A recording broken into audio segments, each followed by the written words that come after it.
कहीं देवराज इंद्र इसका उल्टा अर्थ में निकाल लें। देवराज की आपने भली चलाई। वे तब से इतना भयभीत रहते हैं कि मानो तब का आविष्कार ही उनका विरोध करने के लिए हुआ हो। यहाँ किसी ने आसन लगाया, आंखें मूंदी, वहां उनका सिंहासन डोलने लगा। महादेवी, आपके मुख से शब्द निकलने की देर थी। वो देखिए, उनका आसन डोले ना डोले, उनका निश्चय अवश्य डोलने लगा है।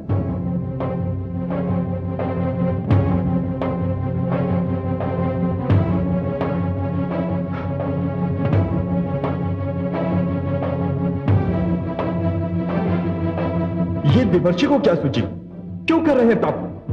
उन्हें तपस्या की क्या आवश्यकता आन पड़ी? हे देवराज, यदि आप आज्ञा दें, यदि आप कहें तो हम पता लगाएं कि उनकी तपस्या के पीछे क्या रहस्य है।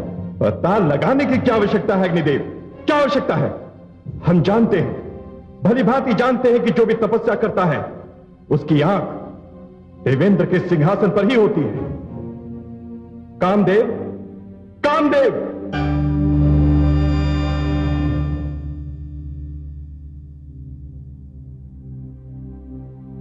मैं उपस्थित हूं देवराज।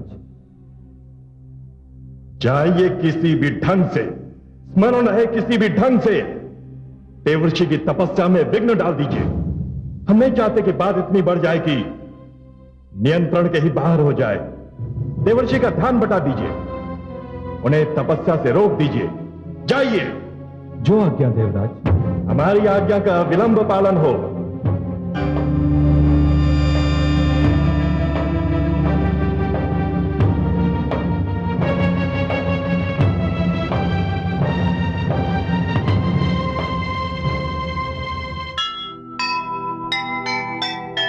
सीमा से भी बढ़ गया जब रावण का पाप,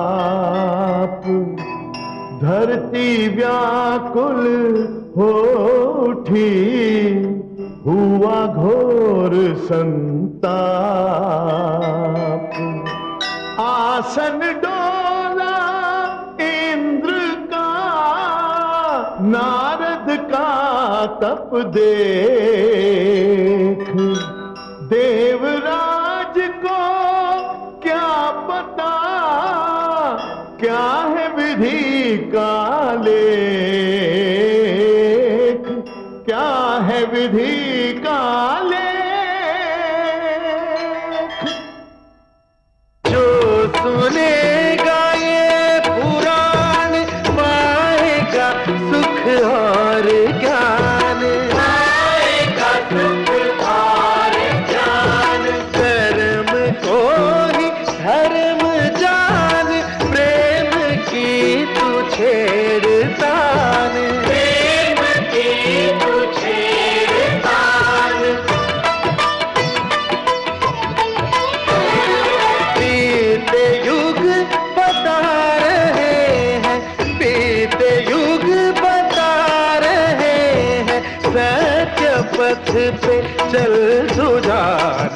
विष्णु पुराण